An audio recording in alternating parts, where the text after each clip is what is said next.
Secretário, bom dia. Bom dia, Beatriz. Um prazer estar aqui contigo no Matinal, com o Guilherme, poder falar um pouco sobre essa pesquisa que é tão reveladora e tão importante, né, para a economia criativa brasileira e, sobretudo, para a defesa desse instrumento da política pública de cultura que é a Lei Rouanet. Obrigada, a gente que Tudo bem? agradece. Guilherme de Travei volta meu áudio aqui e conosco. voltei. Agora vocês me ouvem normalmente, né? Isso, escutamos, Super. Guilherme. Vai lá, Vou fazer Bia. a primeira pergunta aqui, então, enquanto você se ajusta aí. Guilherme, secretário, obrigada por aceitar o nosso convite. A gente não queria deixar de falar de cultura nessa semana que antecede o Carnaval, que é uma manifestação cultural aí brasileira. E esse estudo sobre Lei Rouanet, divulgado no começo do ano, ajuda a jogar luz sobre uma das políticas culturais mais conhecidas que a gente tem, mas também ainda muito alvo de desinformação. E ainda mais em ano eleitoral, isso pode ser explorado também aí politicamente por candidatos. Então, queria que você contasse um pouco para a gente falou aqui dos principais achados, mas dos impactos da lei para a sociedade, como isso volta para a sociedade brasileira. Bom, a Lei Rouanet é o instrumento de fomento mais antigo, né, em execução no Brasil. Ela surgiu em 1991. Desde 1991, ela tem mais ou menos a mesma cara, com mudanças, com ajustes que foram acontecendo ao longo do tempo. É uma lei de incentivo, ou seja, é uma lei que exerce a parceria entre o governo federal e a iniciativa privada para fomentar a cultura, né? Os agentes culturais apresentam seus projetos ao Ministério. Se eles estiverem enquadrados dentro das determinações da lei, eles recebem uma carta de captação para irem ao mercado e poderem buscar patrocínio para para os seus projetos, para suas iniciativas culturais serem realizadas. Ao longo do tempo, né, a Lei Rouanet ela apresentou alguns problemas. Nenhum dos problemas do que aqueles que são detratores da Lei Rouanet, né, usualmente apontam, né?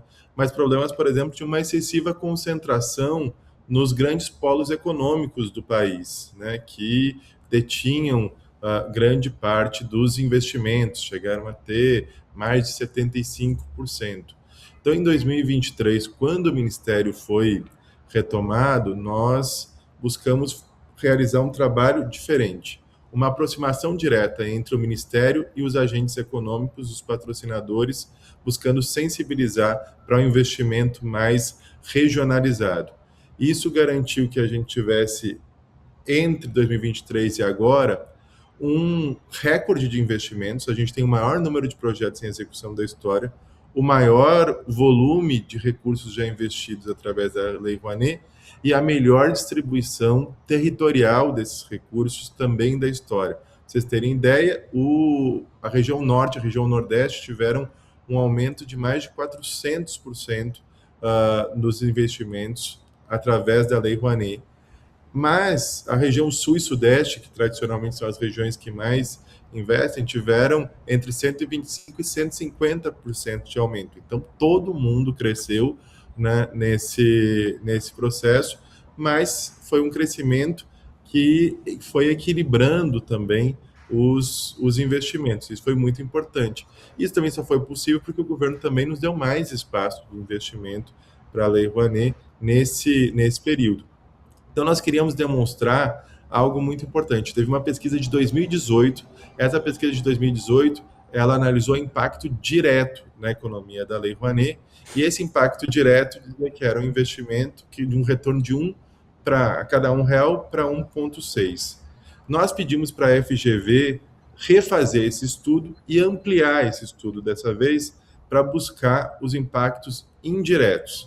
Ou seja, além daquilo que os recursos do recurso que é aplicado e que é investido diretamente, como alimenta uma cadeia produtiva até o final, quando, como a gente diz, do pipoqueiro até o fornecedor de iluminação, né, todos os artistas e fazedores que estão envolvidos.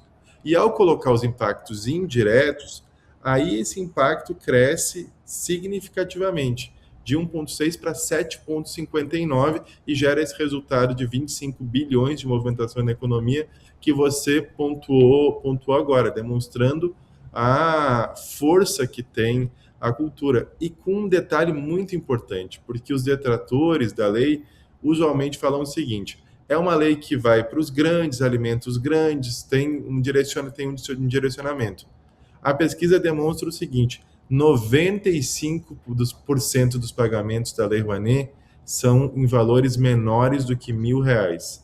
São para micro e pequenas empresas. Alimentam uma cadeia produtiva, né, que está ali no pequeno. Então, isso também é muito importante para demonstrar o quanto a cultura é um instrumento de desenvolvimento que é capaz de gerar emprego, oportunidade, movimentar a economia rapidamente, né? Os dados de emprego são dados muito expressivos, né? 250 mil empregos. A cada R$ 12.500 que um projeto da Lei Rouanet investe, gera um posto de trabalho. São poucos investimentos, né?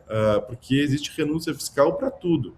Para o setor de bebidas, para o setor farmacêutico, para o setor da construção civil, automobilístico, para quase todos os setores da economia, você tem incentivos fiscais, eles são legítimos, eles são importantes, são estimuladores, e o incentivo da cultura, que normalmente é alvo em função, né, de uma intoxicação ideológica que o país vem vivendo há um tempo aí, que nós estamos tentando confrontar no Ministério com política pública de qualidade e com dados reais e concretos que iluminem esse trabalho e demonstrem a importância desse instrumento para garantir um direito de cidadania. As pessoas têm direito à cultura, está na Constituição, esses instrumentos de política pública são importantes e, além de tudo isso, geram esses resultados que são tão importantes, tão significativos do ponto de vista da economia brasileira. Então, nós ficamos surpreendidos, a gente esperava um resultado,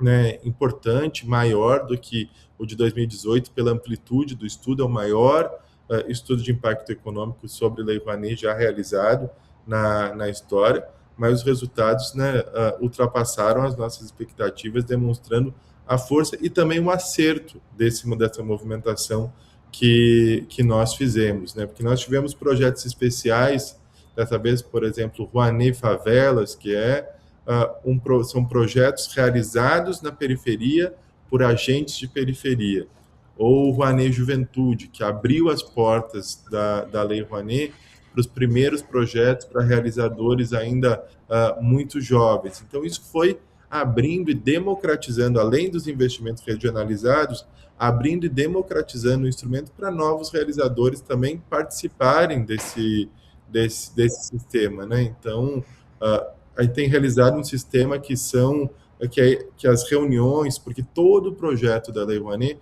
não é a aprovação final dele, não é feita nem pela ministra ou por um agente do Ministério.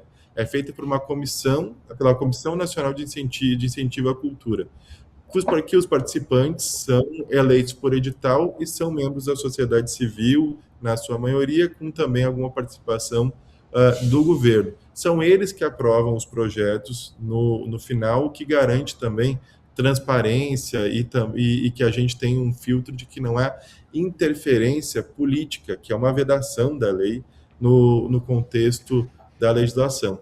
E nós temos realizado essas CNICs de forma itinerante. Quase todos os estados já receberam uma reunião, e quando se faz uma reunião, a gente faz uma reunião com os agentes culturais e outra com os empresários, buscando aumentar também o conhecimento sobre a lei e a participação. Então, a gente passou de 4 mil investidores para mais de 6 nesse período de 3 anos, mais de 6 mil investidores na lei, queremos aumentar ainda mais, e aumentamos muito a base. Pela primeira vez na história, a gente tem projetos nas 27 unidades da federação em execução, né, que captaram, estão executando. Então, a gente está vivendo uma transformação da Lei Rouanet, junto com uma transformação do fomento à cultura do ponto de vista federal, com a consolidação da Lei Aldir Blanc, né, que tem garantido também um investimento direto né, que nós fazemos através da transferência para os estados e municípios.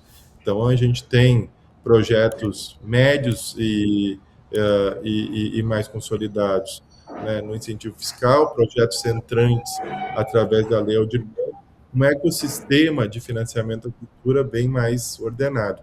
Então, Ô, Márcio, a gente está fazendo uma pesquisa também sobre a Aldir Blanc, Guilherme, para também ter essa mesma avaliação de impacto dos dois instrumentos.